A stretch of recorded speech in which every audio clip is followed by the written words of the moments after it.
Petit disclaimer par rapport à la ring light et au mauvais cadrage, mais flemme de refilmer, donc profitez quand même. Bonjour à tous. Alors aujourd'hui, bon, j'ai pas de make-up, j'ai rien, je rentre du taf. On est au naturel, on s'en fout. Parce qu'on n'a pas que ça à foutre en plus. Se maquiller juste pour faire une vidéo, voilà. Ça fait aussi partie de mon chemin d'acceptation de moi-même. Et du coup, aujourd'hui, je voulais parler du shopping, de la vision que j'en ai et surtout de la taille des vêtements. Faire du shopping, ça a toujours été une expérience plutôt mitigée pour moi. Bon, déjà, je l'avoue, je suis chiante. En fait, il suffit d'un seul petit détail qui va pas me plaire et je vais pas acheter. Mais en fait, ça, on s'en fiche, ça n'a rien à voir avec le reste de la vidéo. Quand on est hors norme, le shopping, c'est relou. Il y a vraiment un côté pénible à cause de la taille des vêtements. Et du coup, c'est mitigé parce que d'un côté, j'aime bien ça, avoir des nouvelles fringues, c'est toujours sympa. Mais quand on galère, et vraiment, c'est un mot choisi exprès, quand on galère à trouver des fringues, c'est chiant. C'est chiant. Et du coup, au fil des années, j'ai développé une certaine peur des étiquettes. C'est super con, hein, dit comme ça. Enfin, pas vraiment des étiquettes, mais une peur des chiffres. Il y a vraiment un souvenir ineffaçable de ma mémoire. En fait, au collège, j'adorais mime. Je kiffais. Dès qu'on allait en course, il y avait le mime en face des caisses. Hop, on allait à mime. Et je me souviens, donc j'étais en cinquième, et je me souviens en fait avoir essayé un jean. J'étais passée à un 38. Et en fait, déjà à l'époque, ce chiffre-là m'avait choquée. À l'époque, ma réflexion dans cette petite cabine d'essayage là, pendant que je mettais le jean qui m'allait vite fait quoi. Et je me suis dit, ça y est, je fais du 38, va plus falloir que je dépasse ce chiffre. J'étais en cinquième, j'avais 12 piges. À 12 ans, en fait, j'étais déjà conditionnée en tant que femme à ne pas être grosse. 38, je sais pas pourquoi, dans ma tête, 38 c'était la taille idéale. Et il fallait pas la dépasser. 40, ça aurait peut-être été acceptable, mais 38, voilà, je sais pas. Donc en cinquième, je voulais faire du 38 et je voulais faire un 85B. D'où ça m'est venu, je sais pas non plus. Et vraiment, au moment où j'ai enfilé le jean, ouais, c'était une sentence. C'était ah putain, waouh. Je suis qu'en cinquième, mais là j'ai déjà atteint soi-disant la taille idéale. En fait, à ce moment précis, je mettais déjà une pression de malade mentale, hein, en me disant ah ouais, non, faudra vraiment pas que je le dépasse.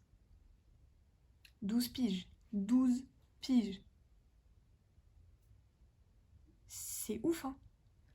J'avais donc forcément fait une fixette là-dessus. Et forcément, quand tu dépasses, parce qu'en cinquième, enfin t'es en pleine croissance, c'est normal de prendre du poids pendant la puberté. Et quand finalement tu commences à dépasser 40, 42, 44, je pense que je suis montée jusqu'au 46. Mais là, on est tellement loin du 38. Tellement loin. Et c'est vraiment un sentiment de honte. La honte, quoi. Je fais pas du 38. Et en fait, le problème, c'est que quand on se met en tête comme ça des limites, bah du coup, on veut pas les dépasser. Par la suite, pendant, on va dire, mon adolescence, quand j'essayais un vêtement et qu'il ne m'allait pas, mais que, par exemple, dans ma tête, j'avais atteint ma limite, quoi, je voulais pas... imaginons, j'étais à un 42 et je voulais pas aller à la taille supérieure, bah du coup, mais je demandais même pas. Je disais juste, bon bah ça me va pas, tant pis, quoi. Alors que je pouvais prendre la taille supérieure. Et ça aurait pu aller. Mais non, dans ma tête, vu que j'avais décidé qu'il fallait pas que je fasse plus qu'un 42, ah mais c'était impossible pour moi d'essayer un 44. On préférait privilégier un chiffre plus bas au détriment de notre confort. Je dis on parce que je sais très bien que je suis pas la seule. C'est une expérience universelle, presque. Malheureusement. Et donc il y avait ce cas de figure où finalement, même quand il y a des tailles disponibles au-dessus, on veut pas les prendre parce que dans nos têtes, on veut pas dépasser. Mais il y a plus tard, quand justement je faisais, enfin même encore, hein, quand je fais du 44, qu'on atteint quand même le plafond, quoi, la limite dans certaines boutiques, bah pareil, on se sent... je sais pas comment on pourrait expliquer ça. En gros, on sait déjà qu'on est à la taille la plus grande, et quand on voit que ça va pas, bah ouais, on se sent rejeté presque. On se dit, mais merde, ça y est, genre je peux plus trouver ma taille dans les magasins classiques, entre guillemets, quoi. Il y avait aussi, par exemple, je me souviens très bien à l'époque déjà, pendant mon adolescence, en gros, il y avait certaines enseignes qui taillent assez petit. Parce que forcément, les enseignes, elles taillent pas toutes pareilles. Donc certaines taillent plus petit. Et au final, je savais très bien que c'était même pas la peine pour moi d'entrer dans le magasin. J'allais rien trouver. Et souvent, c'était des magasins un peu à la mode. Et ouais, du coup, moi, je pouvais pas y aller. Et du coup, quand c'est comme ça, évidemment, il y a des enseignes qui taillent plus grand. Par exemple, c'était pas des enseignes faites pour les pré-ados ou les ados. Je me souviens très bien de M&S. M&S, à 13 ans, tu trouves pas grand-chose. Bon, à part les basiques, mais c'est pas fait pour toi. C'est pas jeune. Et donc, ouais, il y avait aussi ce problème-là. Certaines marques qui restreignent. Enfin, je me souviens, Pinky, je sais pas si c'est encore comme ça maintenant, mais Pinky, au-delà d'un 42, c'est mort. Un 42. Et l'un des pires sentiments, en fait, je trouve, c'est... t'es dans ta cabine, déjà, t'as amené 50 000 cintres avec toi, parce que du coup, tu sais pas, tu prends ce que tu penses être ta taille, plus une au-dessus, plus celle encore d'au-dessus, parce que tu sais jamais. Au final, t'essayes la plus petite, ça t'arrive au genou, on va dire un jean.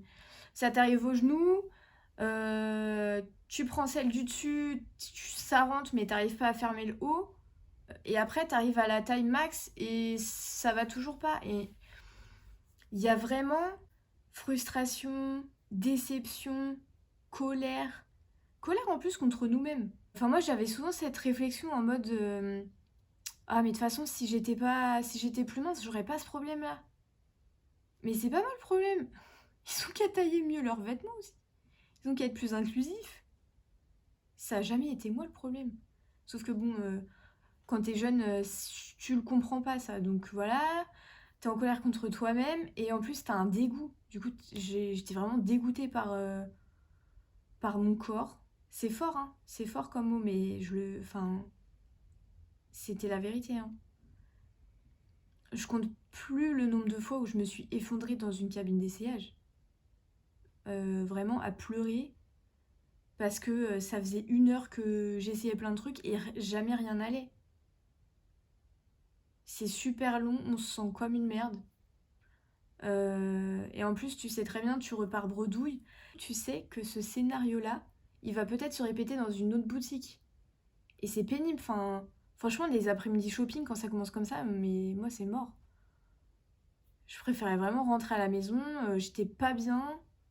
Alors que, franchement, c'est juste des fringues. Ça devrait pas être un parcours du combattant pour s'habiller. Et le pire, vraiment le pire, c'est achat sous-vêtements et achat de maillots de bain. Oh, les maillots de bain l'été, mais déjà, ça ce sera le sujet d'une autre vidéo, tout ce qui est pression pendant l'été et tout.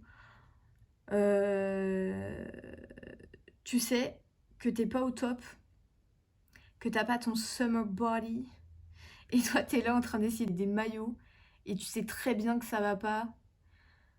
Ah là, franchement c'est dur, hein.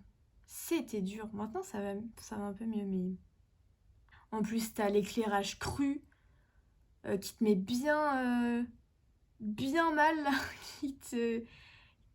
Ah oui, l'éclairage des cabines, il te met bien en valeur, hein. Ouf, c'est violent, hein. Violent. Je crois le pire, c'est les cabines où t'as 50 000 miroirs. Du coup, t'as vraiment ta vision à 360, quoi. Comme ça, tu peux bien te trouver horrible pendant toute la période d'essayage. C'est super. Et ouais, du coup, je compte plus non plus les fois où le jean pris dans la plus grande taille, bah ça m'arrive au genou. Les fois où t'essayes un truc et au final tu restes coincé comme ça. Tu peux même pas mettre la robe parce qu'elle passe pas. T'as beau avoir ouvert tous les trucs, t'es là, en mode, mais c'est pas possible, y a pas un zip en plus. Ah, la galère. La galère. Maintenant, j'ai appris à prendre du recul. J'ai 25 ans, donc j'ai mis presque, bon allez, on va dire 22 ans à comprendre que l'étiquette, ça veut rien dire. C'est comme le poids, ça veut rien dire. Une taille, ça veut rien dire. D'une enseigne à une autre, c'est pas du tout la même chose. Donc c'est super réducteur. En fait, ce qui m'attriste, c'est qu'on en fait tout un plat, quoi. Et voilà, c'est grave. À 12 ans, j'avais déjà la notion bah, d'une taille à pas dépasser. C'est super triste. Et en plus, bah, vu que je l'ai dépassé et allègrement, c'est beaucoup de culpabilité, de honte. Ouais, plein de sentiments vraiment pas top, quoi. Maintenant, ça a fait un petit bout de chemin dans ma tête. Et je sais que enfin, ça veut vraiment rien dire. Et finalement, on remet toujours poids, taille des vêtements, valeur. C'est vraiment pas... c'est pas comparable, ça n'a rien à voir. C'est indépendant. À l'époque, il y avait aussi beaucoup cette idée-là, hein. Le poil et les vêtements, ça déterminait ma valeur, hein. Et après, ce qui est un peu pénible, c'est que bah, quand on est la taille la plus grande du magasin et que ça va toujours pas, bah après, il faut se rabattre sur Internet. Et sur Internet, si déjà en boutique, quand on essaye, on s'en sort pas, sur Internet, c'est chiant aussi, hein. Certes, il y a les retours gratuits, mais flemme. Donc bon, voilà. J'ai râlé sur ma vision du shopping. J'espère que cette vidéo vous a plu. N'hésitez pas à liker, à commenter, à vous abonner. Vous pouvez me suivre sur Instagram, donc lisa.uklv. Et je vous dis à bientôt pour d'autres vidéos.